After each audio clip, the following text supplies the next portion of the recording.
Hello साथियों, नमस्कार, राधे राधे। आज मैं बताने वाली हूँ, आज है गुरु पूर्णिमा। गुरु पूर्णिमा के उपलक्ष्य में आप लोग को मेरे तरफ से दिल से ढेर सारी शुभकामनाएं और ढेर सारी बधाइयाँ। दोस्तों, गुरु पूर्णिमा कब से मनाया जाता है, क्या प्रचलन इसका मनाने का, इसके मनाने का मेरे जीवन में क्या प्रभाव पड़ता है, ये सब आज आपके साथ में शेयर करना चाहूँगी और बताना चाहूँगी। तो चलिए मैं शुरू करती हूँ और आप लोग वीडियो को देखें और समझें। ऐसे तो आजकल कलयुग का ज़माना है, इतना कोई ध्यान देते नहीं हैं, लेकिन हाँ, मैं रिक्वेस्ट करूँगी। गुरु के विषय में पता है, सबको पता है, और अपने बच्चे को भी सीख देनी चाहिए गुरु के विषय में। जैसे बच्चे लोग हैं स्कूल में, उनके फर्स्ट शिक्षक हुए, उनको बताना चाहिए कि शिक्षक के जाते ही पैर छुए स्कूल में, और उन्हें कुछ न कुछ, नहीं कुछ हो तो एक फ्लावर ही उन्हें गिफ्ट जरूर करें। तो मैं बताना चाहूँगी कि ये गुरु पूर्णिमा कब से ये प्रचलन शुरू हुआ और कैसे शुरू हुआ और इसको हम कैसे मनाते हैं। तो चलिए इसके बारे में मैं चर्चा करूँगी। सबको पता है गुरु पूर्णिमा सदियों से चलता आ रहा है और लोग इसे बहुत ही अपने अपने तरीके से मनाते हैं। ओम श्री गुरुभ्यो नमः। नमस्कार दोस्तों, आप सभी का हमारे चैनल पर हार्दिक स्वागत है। आज हम बात करेंगे एक ऐसे पावन पर्व की जो केवल भारत की नहीं बल्कि पूरे विश्व में ज्ञान, संस्कार और गुरु के सम्मान का प्रतीक माना जाता है। यह पर्व है गुरु पूर्णिमा को मनाया जाता है, जो आषाढ़ मास की पूर्णिमा को मनाई जाने वाली गुरु पूर्णिमा हमें यह याद दिलाती है कि जीवन में गुरु का स्थान भगवान से भी ऊंचा माना गया है। हमारे शास्त्रों में कहा गया है, गुरु ब्रह्मा गुरु विष्णु गुरुदेवः महेश्वरः, गुरु साक्षात् परब्रह्मा तस्मै श्री गुरुवे नमः। अर्थात गुरु ही ब्रह्मा है, गुरु ही विष्णु है, गुरु ही महेश है और गुरु ही साक्षात परम ब्रह्मा है। ऐसे गुरु को बार बार प्रणाम है। लेकिन क्या आपने कभी ये सोचा है कि गुरु पूर्णिमा क्यों मनाई जाती है, इसका इतिहास क्या है, इस दिन का धार्मिक और आध्यात्मिक महत्व क्या है और हमें इस दिन क्या करना चाहिए? आज की इस मीडिया में हम इस सभी प्रश्नों के उत्तर विस्तार से जानेंगे। आज मैं अपने चैनल पे बताने वाली हूँ, इसीलिए वीडियो को अंत तक अवश्य देखें, रिक्वेस्ट है आप लोगों से। दोस्तों, भारतीय संस्कृति में गुरु केवल शिक्षा देने वाला व्यक्ति नहीं होता। गुरु वह होता है जो अज्ञान के अंधकार से निकालकर ज्ञान का प्रकाश देता है। वह केवल हिसाबों का ज्ञान नहीं देता, बल्कि सही और गलत का अंतर भी सिखाता है। यदि माता पिता हमें जन्म देते हैं तो गुरु हमें जीवन जीने की सही दिशा देते हैं। इसीलिए हमें धर्म में गुरु को माता पिता के समान दिया गया है। दोस्तों, गुरु पूर्णिमा का संबंध महर्षि वेद व्यास से जुड़ा हुआ है। माना जाता है कि इस दिन महर्षि वेद व्यास का जन्म हुआ था। उन्होंने चारों वेदों का विभाजन किया था, महाभारत की रचना की और 18 पुराणों का संकलन किया। इसी कारण उन्हें आदि गुरु भी कहा जाता है। महर्षि वेदव्यास का भारतीय संस्कृति में योगदान इतना महान है कि उसके सम्मान में इस दिन को व्यास पूर्णिमा भी कहा जाता है। गुरु पूर्णिमा केवल एक धार्मिक पर्व नहीं है, बल्कि यह एक कृतज्ञता व्यक्त करने का दिन है।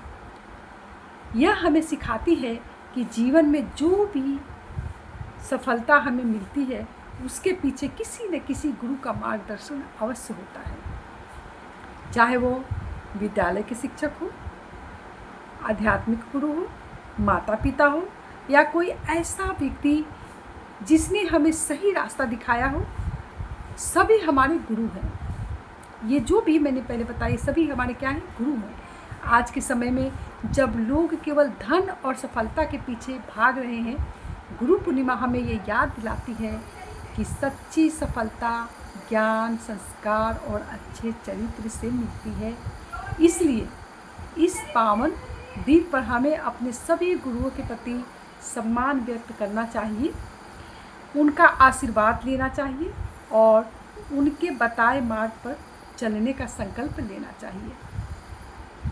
इसके आगे भी मैं बताऊंगी गुरु पूर्णिमा का धार्मिक महत्व क्या है, इस दिन कौन कौन सी पूजा की जाती है और शास्त्रों में गुरु की महिमा के बारे में क्या बताया गया है, इसके बारे में मैं आपको बताना चाहूँगी जो भी मेरे पास अनुभव है। दोस्तों, आइए हम जानते हैं कि गुरु पूर्णिमा का धार्मिक और आध्यात्मिक महत्व क्या है। सनातन धर्म में गुरु को केवल एक शिक्षक नहीं बल्कि ईश्वर तक पहुंचने का माध्यम माना जाता है। शास्त्रों में कहा गया है कि बिना गुरु के सच्चे ज्ञान की प्राप्ति कठिन होती है। गुरु ही हमें धर्म, कर्म और सत्य और जीवन का वास्तविक उद्देश्य समझाते हैं। माना जाता है कि पुराणों के अनुसार जब भी कोई व्यक्ति सच्चे मन से गुरु का सम्मान करता है और उसके बताए मार्ग पर चलता है, उसके जीवन की अनेक बाधाएं धीरे धीरे दूर हो जाती है। गुरु का आशीर्वाद मनुष्य को सही निर्णय लेने की शक्ति देता है और उसके भीतर आत्मविश्वास का संचार करता है। गुरु पूर्णिमा के दिन देश भर के मंदिरों, आश्रमों और गुरुकुलों में विशेष पूजा अर्चना की जाती है। श्रद्धालु अपने गुरु का पूजन करते हैं, उसके चरण स्पर्श कर आशीर्वाद लेते हैं और अपनी सामर्थ्य के अनुसार वस्त्र, फल, दक्षिणा या अन्य उपयोगी वस्तुएं भेंट करते हैं। यह भेंट किसी दिखावे के लिए नहीं होता बल्कि कृतज्ञता और सम्मान का प्रतीक होती है। यदि किसी का आध्यात्मिक गुरु ना हो, मैं कहना चाहूँगी अगर किसी का आध्यात्मिक गुरु ना हो तो वह अपने माता पिता, विद्यालय के शिक्षकों या उन सभी लोगों को प्रणाम कर सकता है जिन्होंने जीवन में उसे सही दिशा दिखाई हो। यही गुरु पूर्णिमा का सच्चा संदेश है। यह दिन प्रातःकाल स्नान करके स्वच्छ वस्त्र धारण कीजिए और करते भी हैं लोग। घर के पूजा स्थान में दीपक जलाकर भगवान का स्मरण किया जाता है। इसके बाद गुरु महर्षि वेदव्यास तथा अपने इष्ट देव की पूजा की जाती है। बहुत से लोग इस दिन भागवत गीता, श्रीमद् भागवत, रामचरितमानस या अन्य पवित्र ग्रंथों का पाठ भी करवाते हैं। गुरु पूर्णिमा का एक और महत्वपूर्ण संदेश यह है कि सबसे बड़ा महत्वपूर्ण संदेश विनम्रता। चाहे मनुष्य कितना भी ज्ञानवान या सफल क्यों न हो, उसे अपने गुरु का सम्मान कभी नहीं भूलना चाहिए। विनम्रता ही सच्चे ज्ञान की पहचान है। इतिहास में अनेक महान व्यक्तियों ने अपने गुरु के प्रति अद्भुत श्रद्धा दिखाई। भगवान श्री राम ने महर्षि वशिष्ठ और महर्षि विश्वामित्र से शिक्षा प्राप्त की। भगवान श्री कृष्ण ने महर्षि सांदीपति के आश्रम में रहकर विद्या अर्जित की। इससे हमें सीख मिलती है कि स्वयं भगवान ने भी गुरु की शरण में लेकर शिक्षा ग्रहण किया। इसलिए गुरु का महत्व सर्वोपरि है। आज के आधुनिक युग में इंटरनेट और पुस्तकों से बहुत सी जानकारी मिल सकती है। पता है, सब बहुत सी जानकारी हम प्राप्त कर सकते हैं इंटरनेट और सोशल मीडिया से, लेकिन सही और गलत का विवेक, जीवन के मूल्य और अनुभव का ज्ञान एक योग्य गुरु ही प्रदान कर सकता है।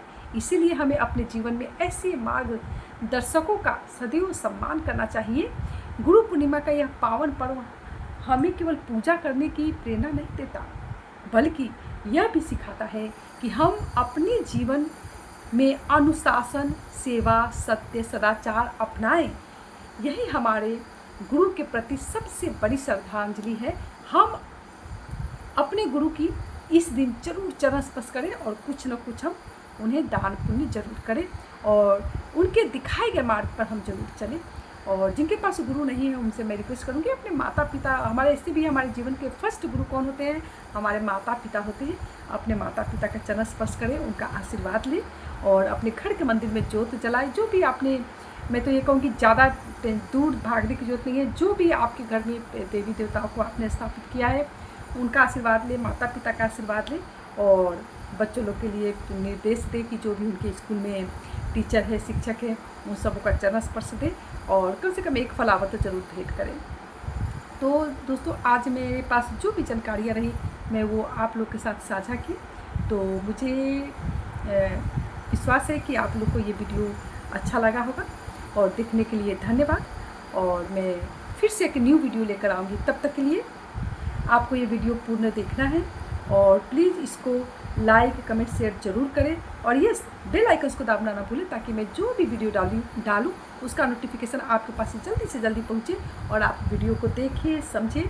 और फिर से मैं एक न्यू वीडियो के साथ आऊँगी। तब तक के लिए नमस्कार, Radhe Radhe, bye bye, take care, अपना ख्याल रखें। Thank you so much, bye bye.